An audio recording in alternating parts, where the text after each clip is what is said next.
Muito obrigado, enfim, ao professor Mário Nogueira por estas palavras. Cumprimentar o Sr. Presidente da Câmara Municipal de Coimbra, cumprimentar sobretudo todos os presentes neste encontro sobre os professores e sobre o seu futuro. É uma grande honra e um grande prazer estar aqui hoje convosco, trazendo-vos algumas reflexões que espero sejam úteis para a vossa própria reflexão e para, em conjunto, pensarmos o futuro dos professores. Quero cumprimentar todas as professoras, todos os professores aqui presentes e, na verdade, o que eu vos venho dizer é, ao mesmo tempo, muito curto e talvez com algum significado, e começando por dizer-vos o que tenho dito ao longo da minha vida, que nada substitui um bom professor. Nada o substitui para apresentar o mundo, não apenas um mundo, mas todos os mundos aos mais novos.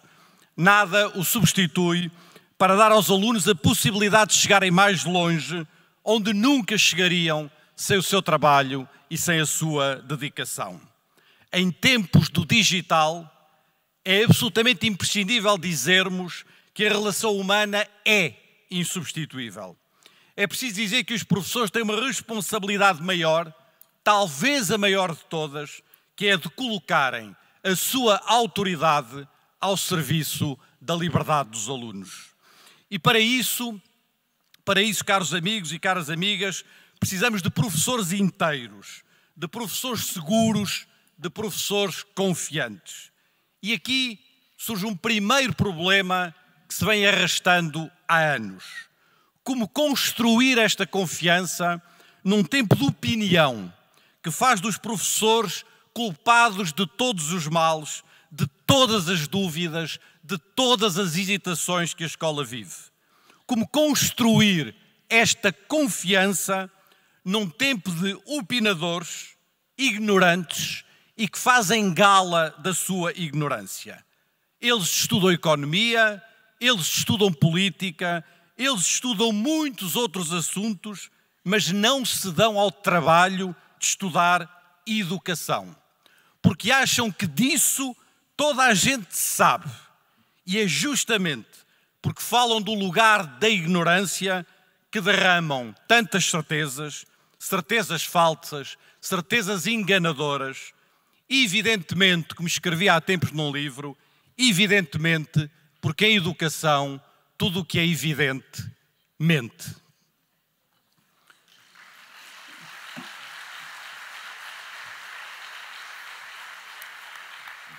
Repita-se, nada substitui um bom professor. Na construção pública da educação, na construção de um espaço habitado por todos os alunos, independentemente, dizia-nos com graça João dos Santos, independentemente do seu cheiro, da sua cor, da sua linguagem ou da sua encadernação. As famílias podem e devem dar aos seus filhos a educação que consideram mais adequada. As religiões também, as comunidades também. Mas a educação escolar e, sobretudo, a escola pública é de um outro tipo. Aqui apresenta-se a humanidade toda e não apenas uma parte da humanidade. E não apenas uma dada visão familiar, religiosa ou comunitária. É certo que quando se educam os verdes com os verdes ou os azuis com os azuis, tudo parece mais fácil. Mas nesta facilidade perde-se o sentido do comum, do espaço em que partilhamos as nossas diferenças e nos construímos como sociedade. Nesta facilidade aparente, perde-se a escola enquanto lugar de todos, nas suas igualdades e nas suas diversidades. Mas aqui surge um segundo problema, bem patente em certas opções políticas dos últimos anos. Os pais é que deveriam ditar a cor da escola e a isso chamam liberdade de escolha.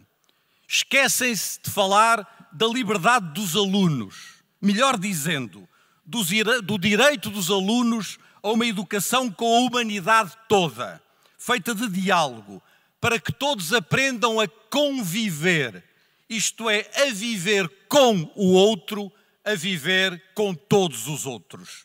A escola, sabemos-lo bem, não é apenas um serviço, por mais qualidade que tenha.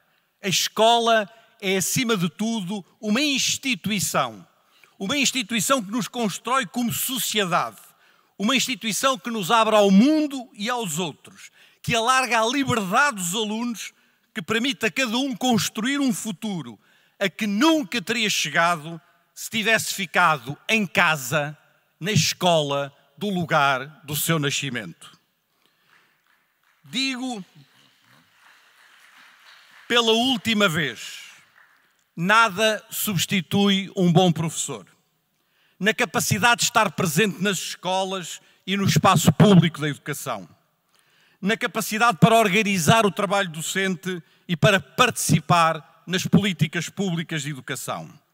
Mas aqui surge-nos um terceiro problema. Sistematicamente, as políticas educativas têm-se definido contra os professores e raramente ou nunca com os professores. Como se só assim se conquistasse uma espécie de cumplicidade mediática de que a política se alimenta tantas vezes. Vejam-se as marcas duras que ao longo deste século alguns ministros deixaram nos professores e na sua imagem. Eu sei, nós sabemos que a participação é difícil, que demora tempo, que exige trabalho, mas sem ela, sem a participação, não vale a pena. A retórica constante sobre a importância dos professores. Fica tudo, como diria o Manuel de Barros, fica tudo na casca das palavras. A minha vida, a nossa vida, é feita de uma procura de envolvimento das pessoas, de um reforço da proximidade, não de uma proximidade vazia, paternalista, mas de uma proximidade que promova a participação e a decisão. E é muito curioso que haja apelos tão pungentes para um consenso e bem em torno das políticas da saúde ou das políticas da justiça e que sempre se diga, na altura em que se fazem esses apelos, que é preciso o envolvimento de todos os parceiros, que é preciso o envolvimento de todos os profissionais. E muito bem, mas quando este mesmo apelo ao consenso surge na área da educação, então fala-se de estabilidade ou de continuidade das políticas, mas logo se esquecem os professores, que constituem o grupo profissional mais numeroso e mais qualificado da sociedade portuguesa.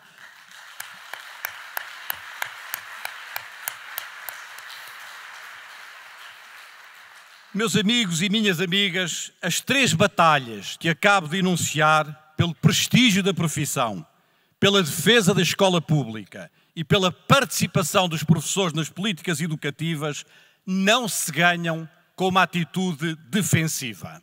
A escola pública não se defende nas trincheiras do passado, mas sim mantendo e conservando rotinas de um tempo que já não é o nosso. Não é assim que se defende a escola pública. A escola pública defende-se com um pensamento de futuro, compreendendo as mudanças profundíssimas na aprendizagem e na relação com o conhecimento, no trabalho docente e num espaço público da educação que vai muito para além dos muros da escola.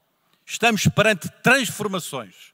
Estaremos nos próximos anos perante transformações que só são comparáveis às que aconteceram em meados do século XIX, quando se consolidou em todo o mundo o modelo escolar que vem até aos nossos dias, quando se consolidou, se iniciou em todo o mundo o processo de profissionalização dos professores. A geração atual é a geração da mudança das escolas. Não sabemos ainda como será o futuro, mas sabemos que este modelo escolar tem os dias contados e que debaixo dos nossos olhos, e até muitas vezes perante uma certa indiferença da nossa parte, está a surgir uma realidade nova. É para a compreender que precisamos de coragem, que precisamos de uma abertura ao futuro, que precisamos de uma profissão forte, dentro e fora, na escola e na sociedade. Partilho convosco estas reflexões introdutórias, quando se celebram os 50 anos da recomendação da OIT Unesco sobre a condição do pessoal docente. Bela recomendação, adotada no dia 5 de outubro de 1966, que anos mais tarde, dia 5 de outubro, se tornaria neste Dia Mundial dos Professores. Tantas vezes a citei, desde a minha primeira tese de doutoramento, aqui recordada pelo professor Mário Nogueira, até um texto de 2001 sobre Rui Grácio, que teve um papel tão importante na divulgação desta recomendação no nosso país. Permitam-me, caros amigos e caras amigas da FEMPROF, que dedique justamente a Rui Grácio esta minha intervenção nos 25 anos da sua morte.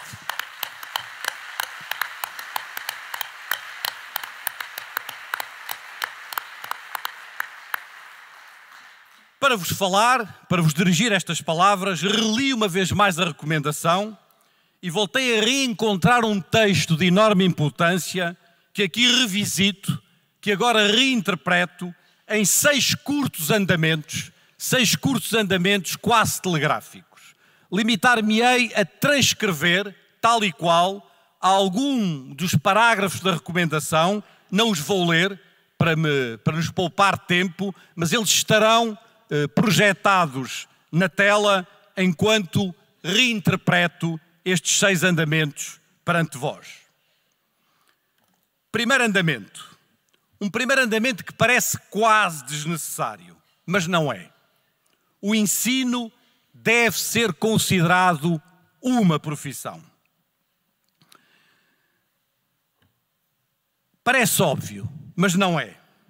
Porque, na verdade, alguns dos equívocos que ainda hoje atingem os professores prendem-se com o facto de muitas pessoas não considerarem o ensino uma profissão. Pois, diz-se, quem sabe alguma coisa, naturalmente sabe ensiná-la, sobretudo com todas as ajudas que hoje o digital nos proporciona. As políticas de desprofissionalização são hoje muito ativas em várias regiões do mundo, desde os Estados Unidos à Ásia, desde o Reino Unido à Austrália, passando por alguns países do norte da Europa. Para quê a pertença? Para quê o enraizamento profissional? Para quê a construção de uma identidade? Para quê a construção de uma profissão? Para quê, dizem-nos muitas destas políticas, complicar essa coisa tão simples ao alcance de qualquer um, que é ensinar crianças? É justamente porque esta conversa não é uma conversa inocente e tem informado muitas políticas nos últimos anos, que vale a pena recordar a recomendação de 1966 e o lema deste ano do Dia Mundial dos Professores: valorizemos os professores, melhoremos o seu estatuto profissional.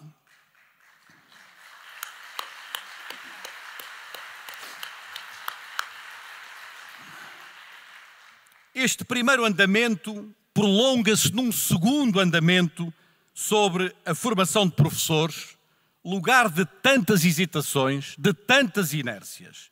Também aqui a recomendação vai direita ao assunto.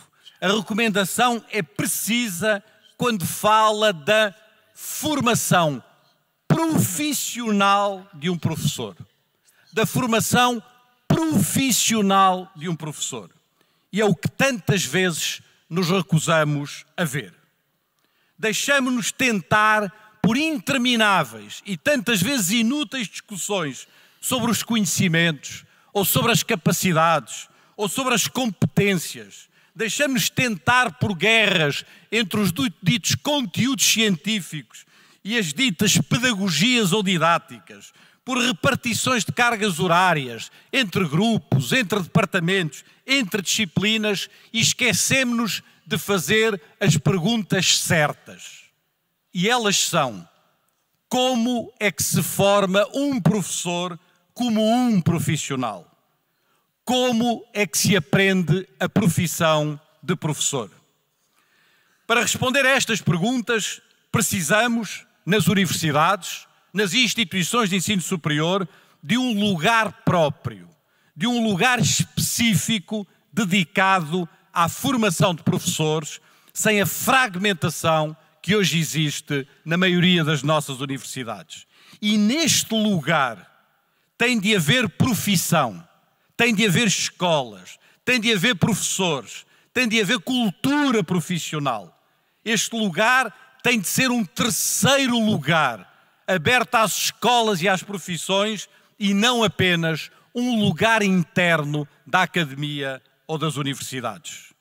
Só assim, neste terceiro lugar da formação de professores, conseguiremos, metaforicamente, que os futuros professores vistam a bata profissional, façam um percurso de formação profissional. A Universidade de Harvard, a Escola Médica de Harvard, lançou há cerca de 2 ou 3 anos um grande, um novo e inovador programa de formação médica, chamado Pathways, Caminhos. Nos primeiros dias de aulas, aos 18 anos, quando chegam à universidade, os novos estudantes de medicina são acolhidos por médicos do hospital que simbolicamente, metaforicamente, lhes vestem uma bata. E nisso querem dizer: a partir de agora, a vossa formação também é da nossa responsabilidade.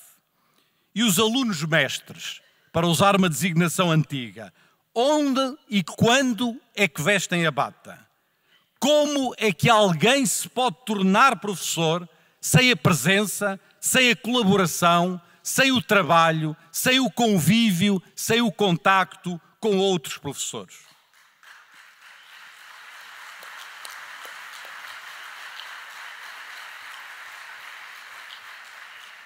Ora, o que é verdade para a formação inicial é mais verdade ainda para o período de indução profissional, esse período tão decisivo, mas tão descuidado de integração na profissão, esse período durante o qual verdadeiramente nos tornamos professores.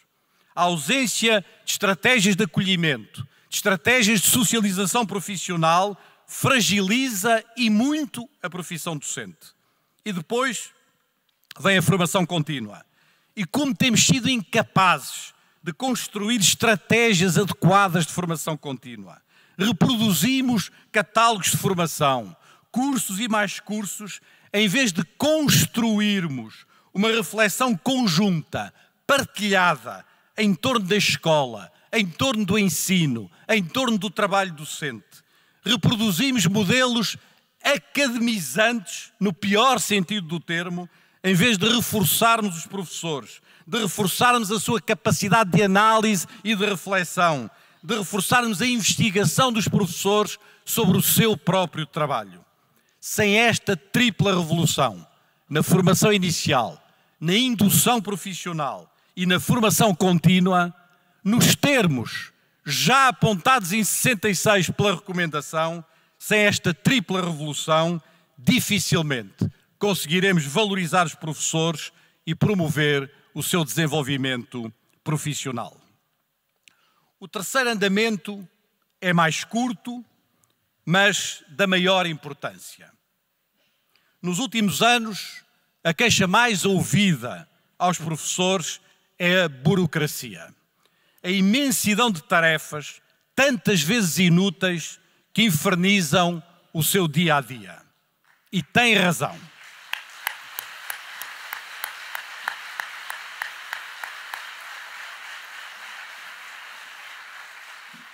Aqui há uns anos, como já várias vezes o nosso colega Licina Lima, que estará convosco daqui a pouco, nos disse, aqui há uns anos anunciaram-nos um Estado pós-burocrático. Afinal, saiu-nos na rifa um Estado burocrático, não é? E hiperburocrático também porque as possibilidades tecnológicas multiplicam ao infinito os impulsos burocráticos. Inquéritos, questionários, mais questionários, relatórios, mais tabelas, mais dados, mais informações, impulsos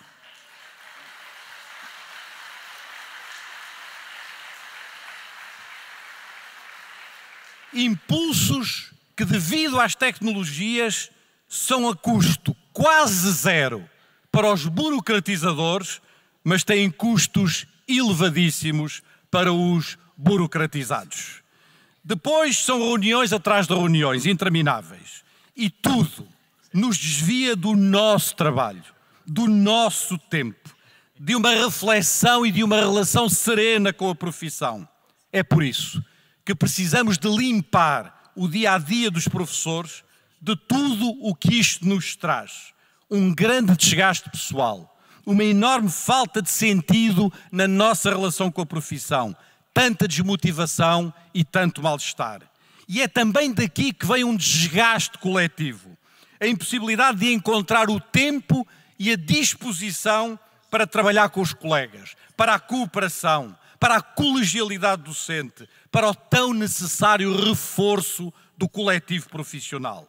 Porque é no reforço deste coletivo profissional que se define grande parte do futuro da profissão, na liberdade de organização do trabalho docente, na avaliação interpares, no papel a exercer por aqueles professores que, devido ao seu reconhecimento pelos colegas, devem ser uma referência no espaço da escola e da profissão. Que grande política é esta? A do ponto 85 da recomendação. Libertar o trabalho do professor de modo a evitar toda a perda de tempo e de energias.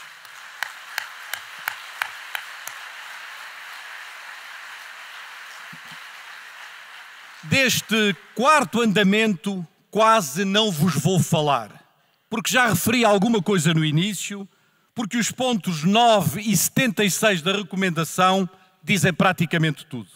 E, no entanto, 50 anos depois, ainda há muita gente que olha para os professores e para as suas organizações como um problema para a concretização das políticas definidas por um qualquer ministro numa qualquer 5 de outubro. Não percebem a importância da liberdade. Não percebem a importância da liberdade, que é participação. Não percebem a importância da participação, que é fazer parte da decisão e não apenas